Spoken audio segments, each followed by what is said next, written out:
You're with Clement Manyathela on 702. Let's walk the talk. Streaming on the Prime Media Plus app. DSTV channel 856. 92.7 and 106 FM.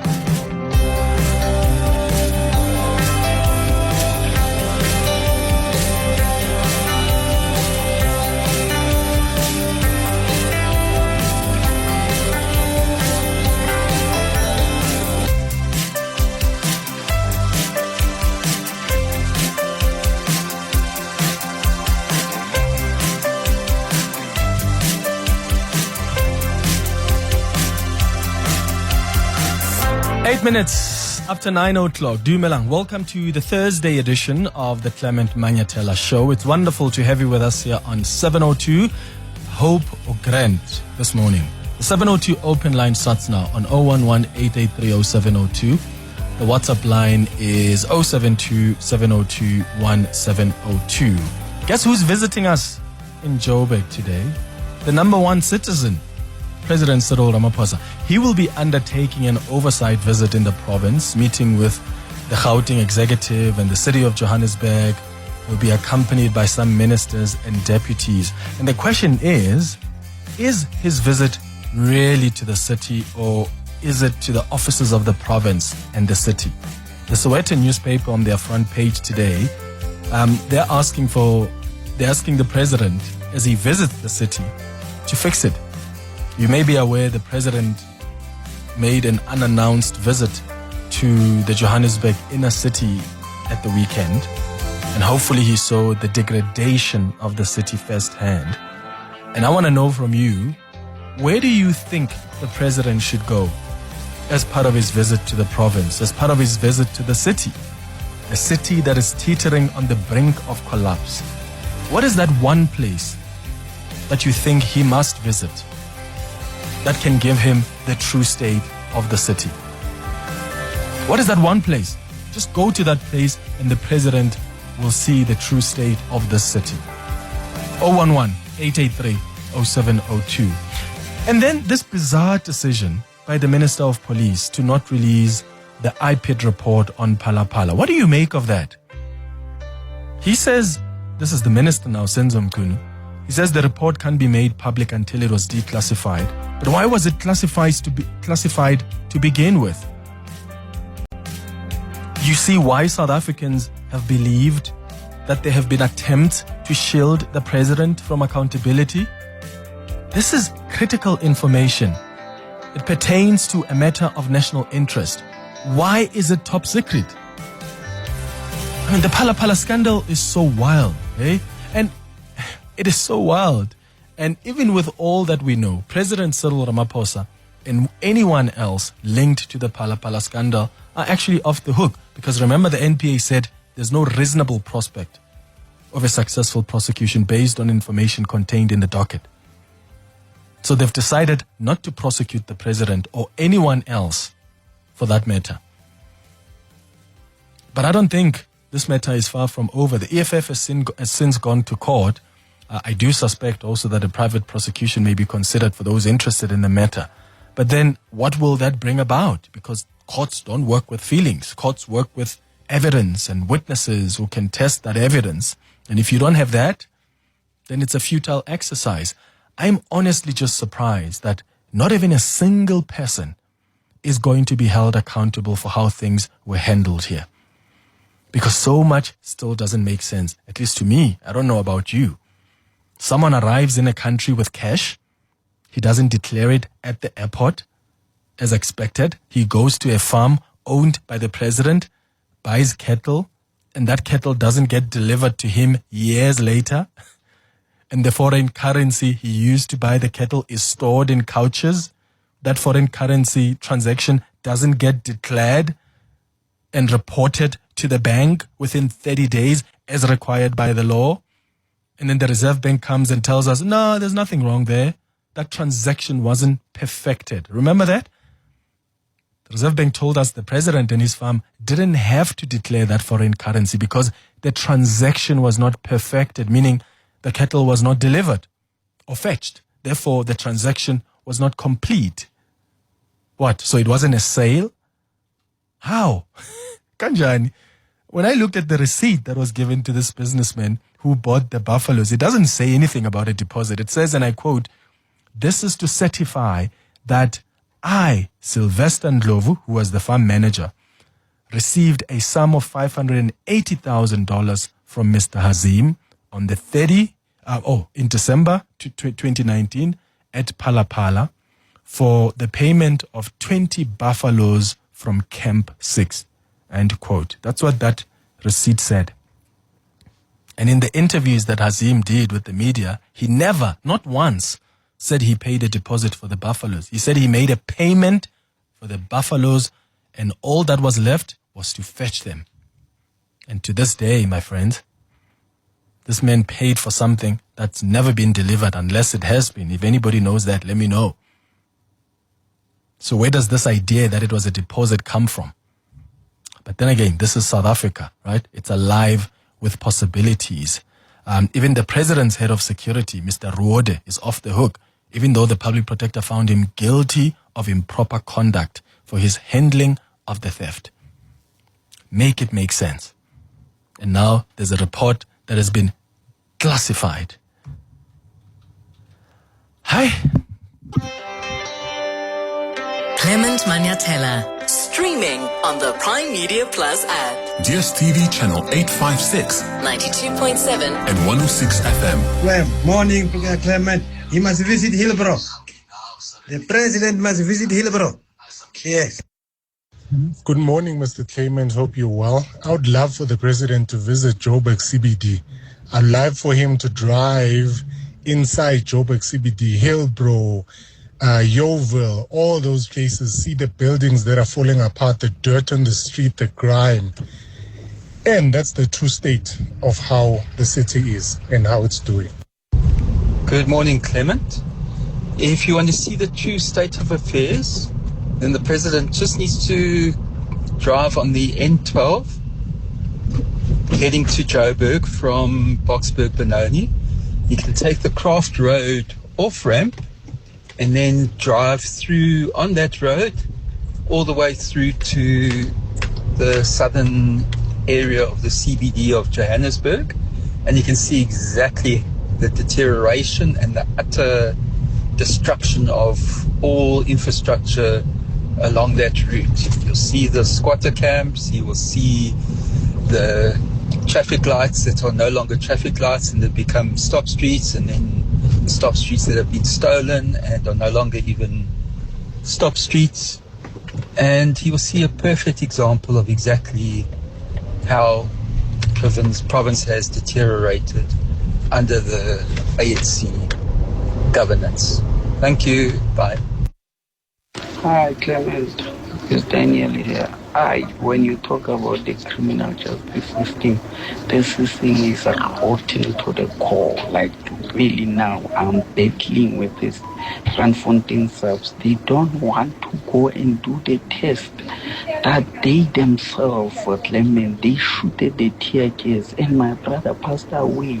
They don't want to do the test. They rather do some test of pesticides instead of doing the carbon test. And when we test them to do the carbon test, they said no, they can't dispute the test, while we as the family, we are the one who are disputing them. No, our criminal justice system, Clement, it's rotten to the core. I don't want to lie, honestly. Morning, Clement. How are you? The president must visit N Street. Just from Commissioner going down to the other side of Mai, he must just go and visit that street and see how the cars are parked on the road on that street. That street used to be two-way going up, two-way going down, but now it's only a one-way going up and one-way going down. So he must go to N Street. He must go and check N Street. He will see how the city look like. Thanks, Clement. It's Peter here. Yeah, Thanks. Thank you, Peter. Sonta, you're calling from the Johannesburg CBD. Where do you think he must go to really get the true state of the city? Hello, Clement. How are you? Sure, man. Go ahead. Hello. Yes, I think the President Clement should visit Johannesburg CBD, especially N Street and North Street, where the taxi rank is based. So that place, man, is things. That's where a lot of things are happening there. I think you should visit there. There are lots of foreigners over there. They don't even have papers, proper documents, rather. Well, Sonta, I don't know if you'll ever do that. And that really worries me when politicians talk about the challenges that people on the ground face, but they've never really been there. And I'm not suggesting the president must live in Hillbrow or must drive there every day, but I'm saying if you're going to take an oversight visit in Gauteng or an oversight visit in the city, let it be an oversight visit in a true sense. Don't go to air-conditioned offices where you're hearing from politicians, you're holding meetings there. Why don't you go to the ground? Talk to the people around. Go to Hillbrow. Go to, Marshalltown. Go to Jeppystown. Harriotdale. The main road in Denver. Why doesn't he go there? So that he can see the reality of the very people that he serves. So the next time he's in parliament or he talks to the politicians and they talk about plans to manage and to fix the city, he knows, he has seen the decay, the degradation. But is that what's going to happen? Well, don't hold your breath. I hope it is what's going to happen. But I also suspect it's going to be in beautiful offices in the city of Johannesburg or when he meets with the Gauteng executive. It's quite sad. It's 22 after 9. Your voice, Your station. your open line Walk the talk with Clement Manyathela. on 702. All right, let's now speak about this decision by the police minister not to release the IPID report on Phala Phala. We heard from Vuyo Zungula from the ATM who asked the minister about it. And my understanding is that the minister responded and said that report has been classified. So he's waiting for it to be declassified first, which is a bit bizarre to me. So we've invited IPID to come and explain to us what that actually means. Is that report classified? And why is it declared top secret, if indeed that's how it's been declared? And I'm going to bring in Parliament as well to find out what are they going to do about this. Because sometimes people get shielded from accountability by just classifying documents. There's critical information here. There's a matter of accountability on the table that South Africans care about.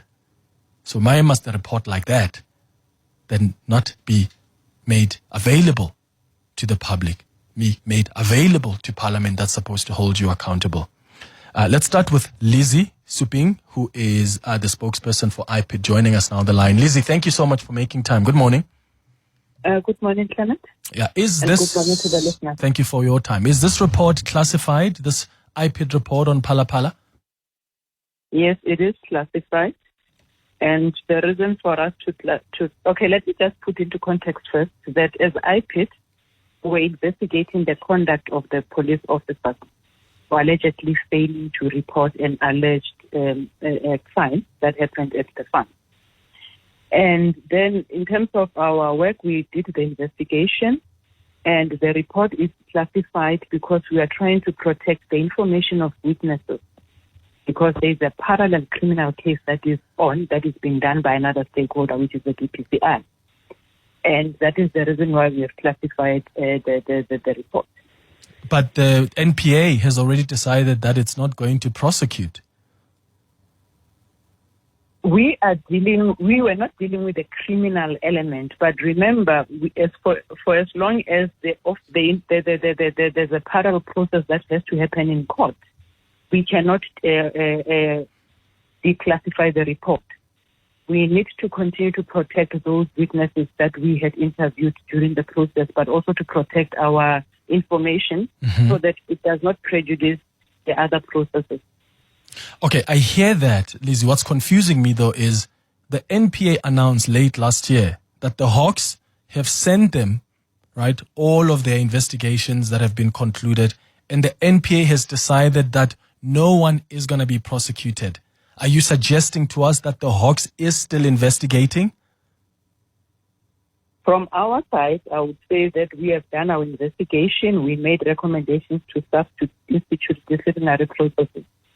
But because of other processes, we cannot declassify. Remember, there were 3 legs in terms of this process, and we are all sharing the same crime scene. So everybody has their own investigation based on their own mandate, and that is the reason that was taken by IPID to classify the report. But at a later stage, we will relook into the matter and consider declassifying it. But for now, it remains classified. So what's confusing me is that you're saying we decided to classify it because there was investigations by the Hawks.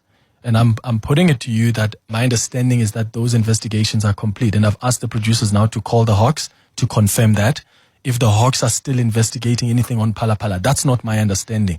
So if the basis of classifying a report is that, well, the Hawks are investigating, but the Hawks have already sent their completed investigation report to the NPA, and the NPA has decided we are not prosecuting anyone, then there's no reason for you then to have that report still classified if the very basis of your classification was that the Hawks are investigating. Yes, we had classified, but at a later stage, because there are processes that we also need to follow from our side when we make a decision to declassify. But like I said, for now, it remains classified until such time that we are satisfied with our own processes as well internally, and we can make that declassification. What processes are those? No, it's our internal processes from IPID. It has nothing to do with the Hawks. It has nothing to do with the public protection. So help us understand those processes. What are they? I'm not at liberty to share the processes. But at the time when we are ready, we will declassify the report. So I'm not asking you to reveal any secrets about your processes. I'm just asking, like, you can just say to me that, okay, the report still needs to be read by the IPID lead investigator, or the report still needs to undergo this. That's not a secret I'm asking for that somehow compromises that report. I'm just trying to figure out what are the processes internally that are somehow going to trigger then your decision to declassify this. That's what South Africans want to know. No, the report is concluded. The decision was done by IPID after the investigation was concluded to classify the report. And like I'm saying, we have our own processes that I'm not at liberty to share at the moment. But once we are ready to declassify, we will let South Africa know that we are ready to declassify, and we'll share with South Africa the reasons why we are declassifying the report. But at the moment, the report remains classified. Did your report look into the role of Mr. Ruode, the head of the security for the president? Because the public protector had found him guilty of improper conduct for his handling of the theft. What did you find?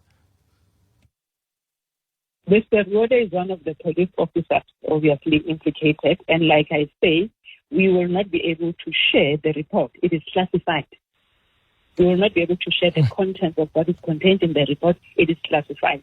Until such time that is declassified, it can then be shared with the public. The outcome will be shared with the public.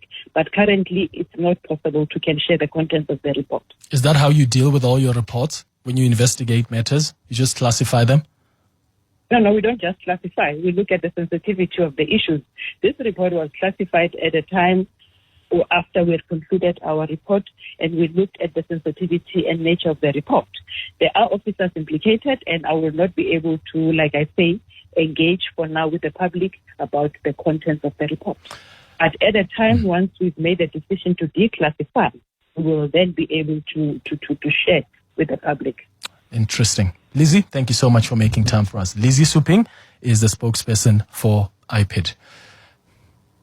So, it's 9:30.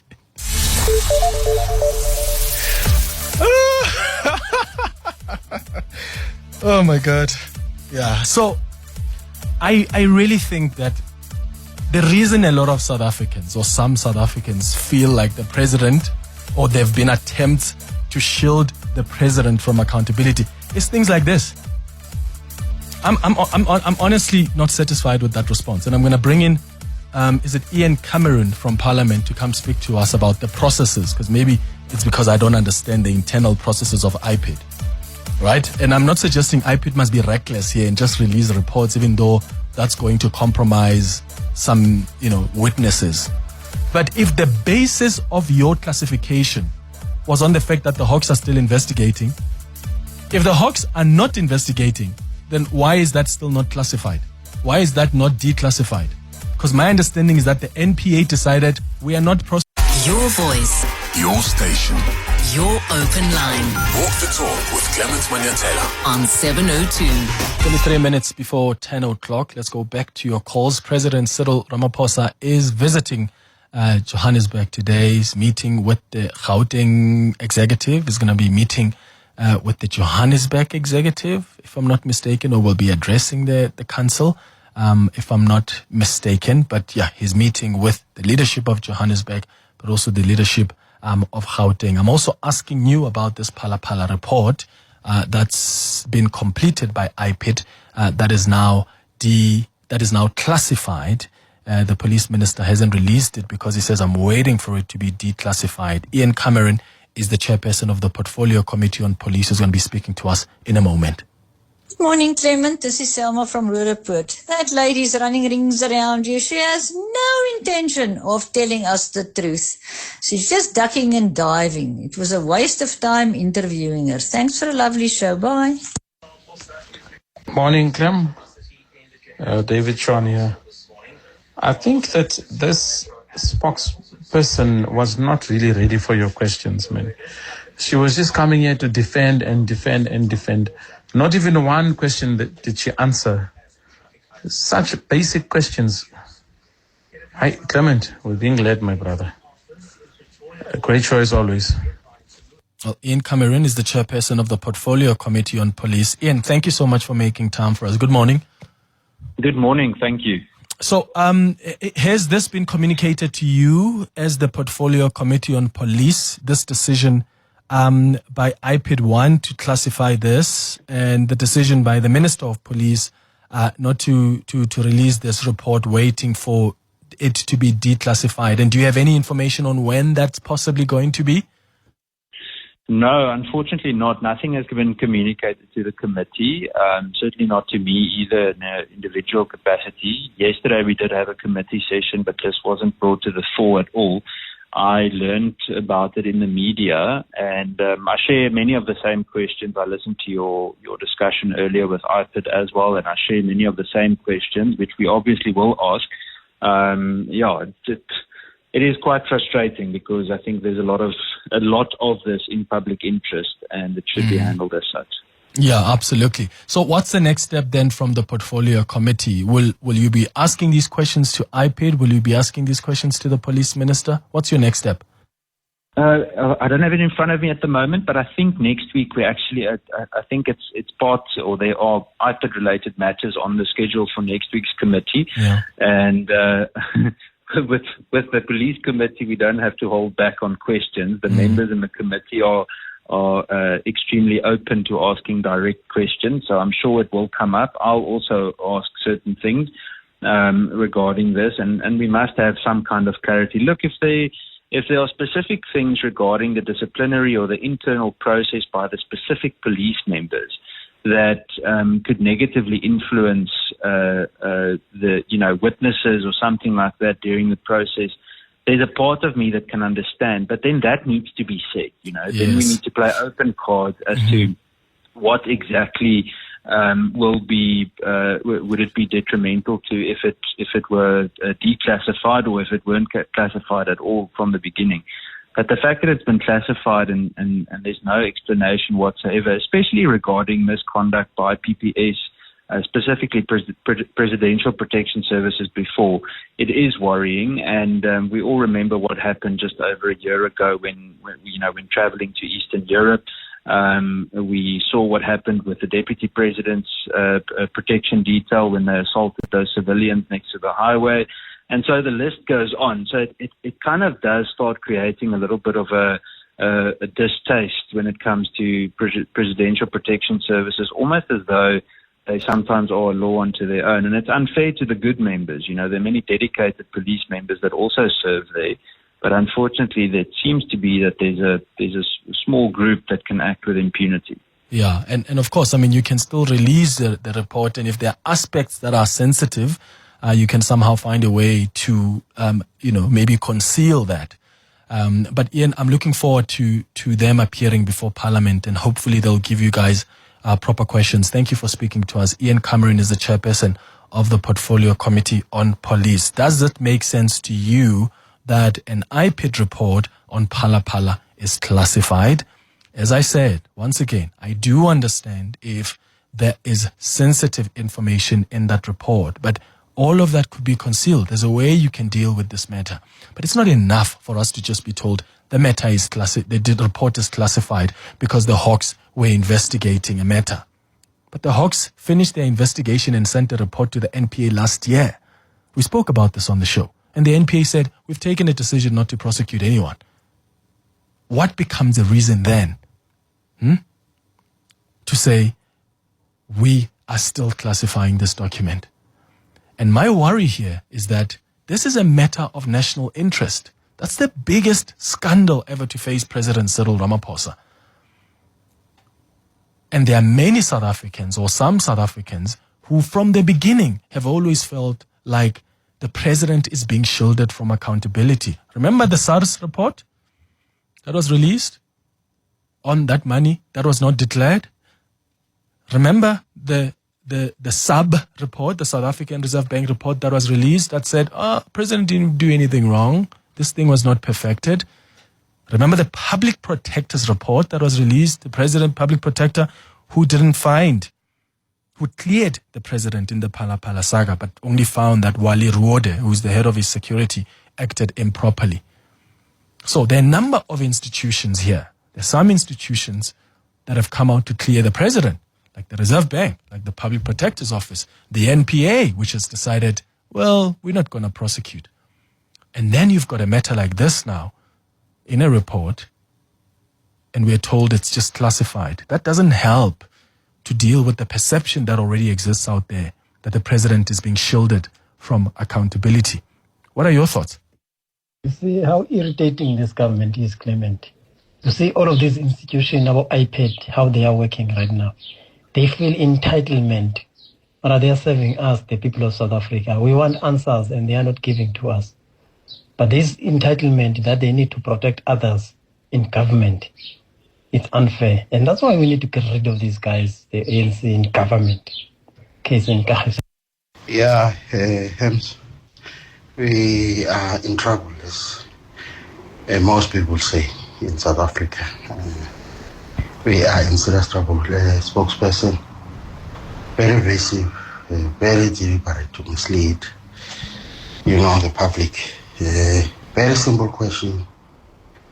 Do you do this to all your cases? No, we don't. Why are you classifying this particular one? It's because what are the internal processes? Dololo answer.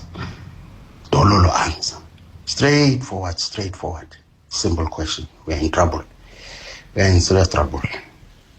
But on the other hand, I'm thinking, if anything can be pursued and our president can be charged, I'm worried about the chaos that we will find ourselves in as well. On the other hand, knowing very well that law must take its course. I can't imagine Mashatile being in charge. I just cannot. Thanks, Clement. It's just, thank you. Good morning, Mr. Manyathela. Good morning, sir. Sir, our president, Mr. Matamela Ramaphosa, is the luckiest person ever lived on this earth. This thing goes back to the days of Marikana, when he spoke about concomitant action, and yet nothing was done about that. Now, again, we had to conceal our records, SCR 17. No one today even knows who were the donors of Ramaphosa for him to get into power. Today, we've got Phala Phala. Today, again, is when I walk scot-free. I'm telling you, Mr. Manyathela, Ramaphosa is the happiest person and the luckiest person ever lived on this planet. Maybe wazalwa ephethe into esandleni that protects him from all these shenanigans. Have a nice day, Mr. Manyathela. Sipho Emdeni. Thank you, sir. Yeah, thank you, Sipho. To be fair, there was the Marikana Commission. Remember the Falam Commission? and he was cleared there. And I get your point in that he's the luckiest one because he's just consistently cleared. But yeah, I don't know. These commissions and even courts often also courts will work with evidence. And even with a commission like that, you've got to be able to demonstrate that when he said that, what he was basically asking for is instructing that people get killed. That's a long shot. Like, it's going to take a lot for you to prove that. And I don't think anybody was able to prove it. That's why he was cleared at the Phala Commission. But I get your point about how lucky he may be. And I'm not suggesting here that the president is somehow guilty, right? Hear me. I'm just saying we know that there's money that came here in weird circumstances. On a weird day, Christmas Day, 25th of December. We know that there was money that wasn't even declared or sent to the Reserve Bank within a stipulated period. We know that money was just supposedly put in couches. We know that the head of security was making visits to Namibia.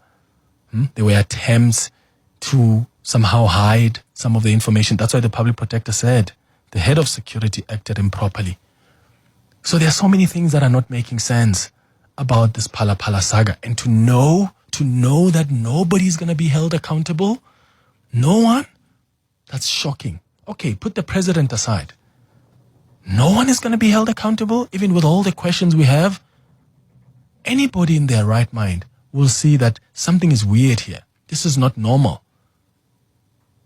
Unless, of course, that's what you do as a businessman. You just receive money, you store it in your couches. That's normal. But we can see, man, something is not in the young ones. It's not make sure.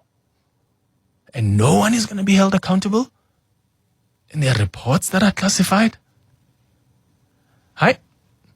But again, I'll say, this is South Africa. It's alive with possibilities. Your voice. Your station. Your open line. Walk the talk with Clement Manyathela on 702. All right, the president has touched down in the city of Johannesburg. He is now addressing, is he in the city council or is he in the provincial legislature, in the city council? All right, that's in Braamfontein. The president is now speaking there he came with some of his ministers. He is on an oversight visit to the province. And I've been asking you, which areas must he go to actually realize and get the real, true picture of the state of the city? Let's hear what he has to say. Provide valuable insights into the key priorities that you have identified, but also the challenges that you are having to deal with, but also focusing more on the opportunities that you have identified that lie ahead.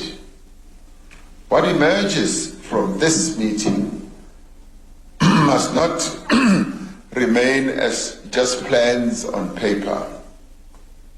What we should emerge with as we all interact as national government and provincial government in the form of our various national government departments, also our provincial departments, must be concrete plans that we will put in place, concrete plans that will have time frames.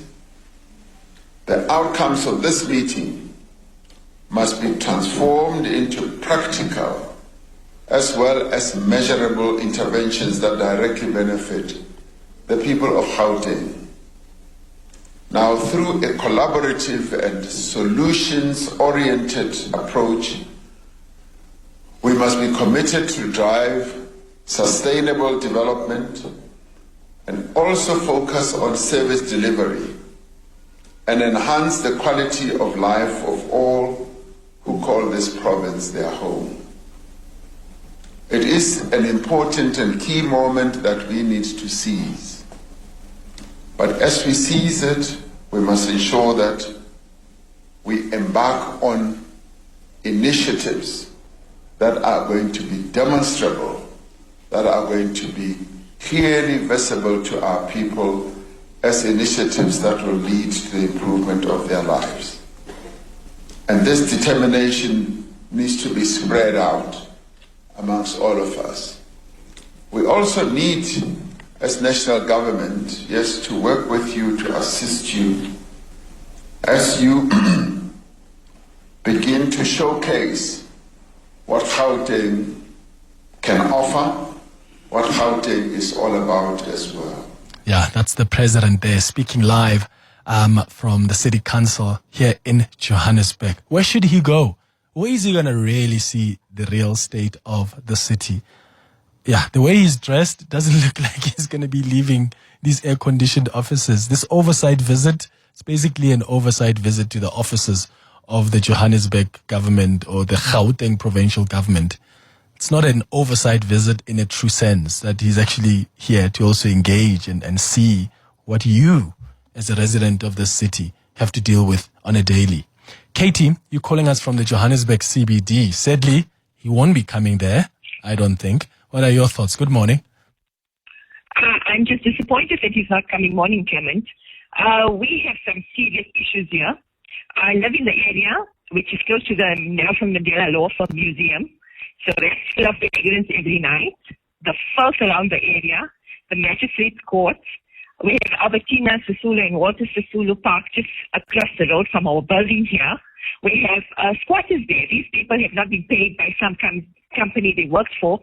Their residents have come about 3 times to take them away, but they're squatting there. The paving is falling down. We have a school for adults, school in our area. It's a risk to the children. It's a primary school. And the falls around the street, it's the street lights don't work. We used to get tour guides here who used to bring people in to have a look at our building, because our building house, we covered house flat number 13, it housed Nelson Mandela and Amit Katraga, and we've got a museum across the road there. We don't even get those people anymore in the city. Yeah. Degradation in the city. Yeah, that's degradation that, and unfortunately, someone like the president is not going to see. In fact, Tony on Twitter says, Clement, you guys want this poor man to deviate from the presidential routes? And then I said, well, he can take the G20 routes then, at least to get to this state of degradation. No? Ben, you're in Highlands North. Good morning. Hello, Clement. Good morning. Great show as usual. Thank you. About 20 odd years ago, if you drove along the M1 through Parktown and that area, there were big signs up that used to say, Johannesburg, world-class city. And I think they should change it now to DON. They should put big signs up there, DON, disgrace of note. I wonder if it is funny, but it's actually quite sad. I know. I remember when they made the road from the airport through London Road, going to Sandton. Remember they cleaned that up, and that was the actual route to go for foreigners and holidaymakers coming through here, going through London Road. Have you been through London Road recently? I've not driven around there recently. I want to tell you something. You'd be ill if you saw the potholes and the dirt. And it's just, I don't have to say any more. People that have been there will know. It is ridiculous. You can't drive faster in some places than in first gear. Yeah. Ben, in Highlands North, thanks for your call, brother. Ephraim, you're in the Johannesburg CBD. Good morning. Clement, you can laugh if you can come and see what's happening in CBD now. There's a lot of police, there's a lot of metro police around Braamfontein towards CBD. So meaning he's going to be choosing the road. I wish he can use the M2 South and Offren by Jos Lovo and go straight and then Offren by take the Anderson, from the Anderson and go straight and then he can write the notes there. I think his book, 72 pages, will be full. So after that he finished, he must come to my place, Alexander. And then he must tell us what he's thinking, what he can do about his places. Thank you, Clement. Thank you, Ephraim. Tau, you're in Johannesburg. Hi. Hi, sir. How are you, sir? Sure. Go ahead. Sure. Man, I'm having a bigger problem. Already there's over 10,000 or more police officers around Johannesburg. people know that the president is coming. So how will he be able to? Because whenever he walks about the street, mobbed by the security bodyguards, you'll find people only wanting to touch him. You won't be able to see the streets, as he's intending to see. So it serves no purpose. He should have disguised. Yeah, and some of the streets. Some of the streets he intend to visit also then those streets get cleaned up before he comes. Exactly. He didn't have to announce. He just had to put in his tracksuit, wear a mask or a cap, take a Corolla or something like that. Be there and say, you know what? I've seen it. Yeah. Tau Jovic, thank you. Someone says, hi Clement, please can you, speaking of this weirdness and bizarre Phala Phala situation, can you just remind the listeners of the clip when you had the president in studio, and because that again speaks to the bizarreness of the situation. Abel has got that clip now. This is what I asked the president when he visited us in studio last year. The Sudanese businessman said he had wanted a refund at some point because he paid the money, but he didn't have the buffaloes delivered. Has your farm paid him back that money? Well, we because he has a claim. He has a clear claim. And it's a claim that needs to be met, and we are in the process of dealing with that claim. By dealing with it, you mean repaying the money? Oh, yes, we have to. Okay. So, the president says we have to pay back, we have to repay that money. And that just shows you the bizarreness of this entire thing. If it wasn't bizarre, if it wasn't even strange to him as the president, there's no need for him to pay back the money. Because this was a fair transaction for goods and services. Except in this case, those goods and services were never delivered. 2 minutes before 10.